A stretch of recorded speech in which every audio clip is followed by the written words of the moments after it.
तेलंगाना के वजीर ज़राअत सिंगिरेड्डी निरंजन रेड्डी ने कहा है कि बदलते मौसमी हालात के तनाजुर में खुराकी हिफाजत, हयातियाती तनों, छोटे और पसमानदा किसानों की जरूरियात को मद्देनजर रखते हुए मैदानी इलाकों की मौजूदा हालत तशवीशनाक है। इन हालात में साइंसदानों और मुहक्किकीन को मैदानी इलाकों की हालत को बेहतर बनाना चाहिए और पायदार ज़राअत की राह हमवार करनी चाहिए। इसके एक हिस्से के तौर पर तहकीक के नताइज को कुदरती वसाइल के तहफ़्फ़ुज़ के लिए इस्तेमाल किया जाना चाहिए, जबकि तवील अरसे के दौरान मौसमियाती हालात को तब्दील किया जाए।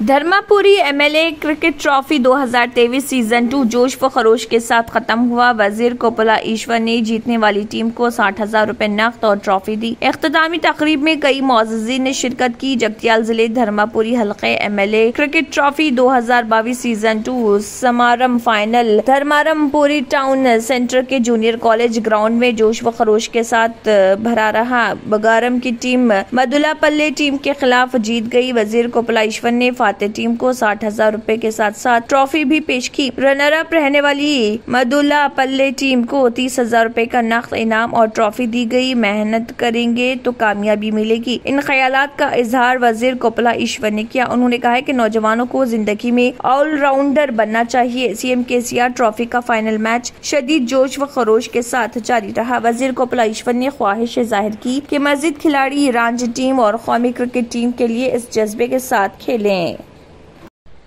तेलंगाना हाई कोर्ट ने पुलिस की मुबैना मारपीट से फौत होने वाले मेदक के 37 साला खदीर खान के वाक़े की समाअत की। हाई कोर्ट ने शाये होने वाली खदीर खान की मौत की खबरों पर इस केस को समाअत के लिए अज खुद नोट लिया है। चीफ जस्टिस उज्जल भोयान और जस्टिस तुकाराम जी पर मुश्तमिल बेंच ने इस मामले की समाअत की। इस मौके पर हुकूमत की तरफ से एडिशनल एडवोकेट जनरल ने हाई कोर्ट को बताया कि खदीर खान को चोरी के केस में पकड़ने के बाद अदालत में पेश किया गया और अदालत में पेश करने के 14 दिन बाद उनकी मौत हो गई। हाई कोर्ट ने इस मामले में रियासती हुकूमत के चीफ सेक्रेटरी महकमे दाखिला के principal secretary, DGP Medak, SP, DSP और एसएचआई को नोटिस जारी करते हुए जवाबी हलफनामा दाखिल करने की हिदायत की और इस केस की समाअत 14 मार्च तक मुलतवी कर दी।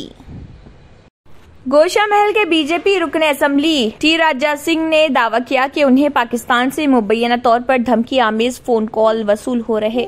डीजीपी अंजनी कुमार से की गई शिकायत में उन्होंने कहा है कि उन्हें पाकिस्तान के नंबर से मुबैना तौर पर एक फोन कॉल वसूल हुआ था, जिसके नंबर का आगाज 92 से होता है। एक और फोन कॉल के नंबर की शुरुआत 44 से होती है। फोन कॉल करने वालों ने उनकी और उनके अफराद खानदान की तफसीलात और पते हासिल करते हुए कहा कि राजा सिंह को जान से मार दिया जाएगा। उन्होंने कहा कि व्हाट्सएप फोन के जरिए से भी उन्हें हलाक करने की धमकी दी गई है। उन्होंने कहा है कि कबल अज़े वो पुलिस से इस सिलसिले में नुमाइंदगी कर चुके हैं, मगर पुलिस ने कोई कार्रवाई नहीं की है।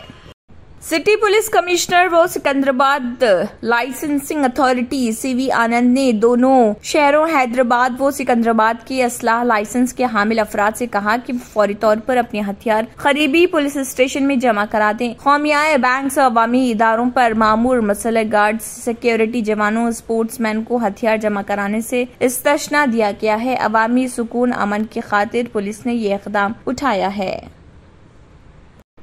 बैनुल अक़वामी सतह पर बॉक्सिंग मुकाबलों में सहर अंगेज मुजाहरा पेश करते हुए मुल्क के नाम और वक़ार को मुसलसल बुलंदियों पर पहुंचाने मसरूफ निखत ज़रीन को रियासती हुकूमत की जानिब से इम्काना अराजी फराहम करने का फैसला किया गया। शहर के पौश इलाके जुबली हिल्स में 600 गज अराजी मंजूर की गई है। रियासती वज़ीर स्पोर्ट्स वी श्रीनिवास गौड़ ने निखत ज़रीन के वालिद मोहम्मद अब्दुल जमील को अराजी के कागजात हवाले किए। श्रीनिवास गौड़ ने कहा है कि बहुत जल्द निखत ज़रीन को ग्रुप 1 ओहदे पर तकर्रुर किया जाएगा। वाज़ेह है कि गुज़िश्ता साल तुर्किया में मुनक़िदा बैनुल अक़वामी वुमेन बॉक्सिंग चैंपियनशिप में निखत ज़रीन ने सोने का तमगा हासिल किया था। चीफ मिनिस्टर के चंद्रशेखर राव ने दख्तर तेलंगाना निखत ज़रीन के कारनामों का एतराफ़ करते हुए उन्हें 2 करोड़ नकद और बंजारा हिल्स या जुबली हिल्स में इम्काना प्लॉट देने का ऐलान किया था। अगर आपने हमारे चैनल को अभी तक सब्सक्राइब नहीं किया है तो यहाँ पर रेड कलर का सब्सक्राइब बटन दिख रहा है, उसे क्लिक करें और हमारे चैनल को सब्सक्राइब कीजिए और साथ ही साथ बेल आइकन को भी क्लिक कीजिए, जिससे आपको ताज़ा अपडेट मिलती रहे।